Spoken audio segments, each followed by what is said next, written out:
Welcome to Chillin' 101. We hope this video helps.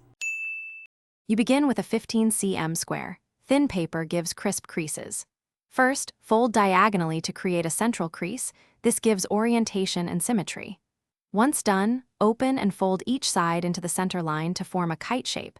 Make sure edges meet exactly, because alignment controls the penguin's body shape. Press the creases firmly with your fingernail so layers hold. These initial folds set proportions, so work deliberately.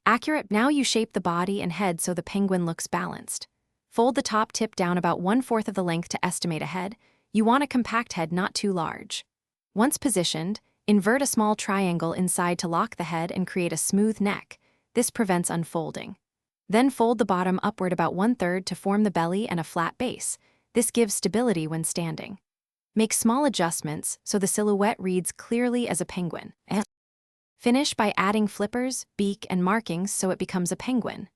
Fold thin side strips outward at about 30 degrees to form flippers. These subtle angles give a natural posture. For the beak, make a tiny front fold and press, then draw eyes and a white belly with a marker. Contrast sells the design. If your penguin leans or won't stand, recrease the base folds or trim a millimeter from one side to balance it. This quick fix corrects alignment without undoing the craft. Thanks for watching.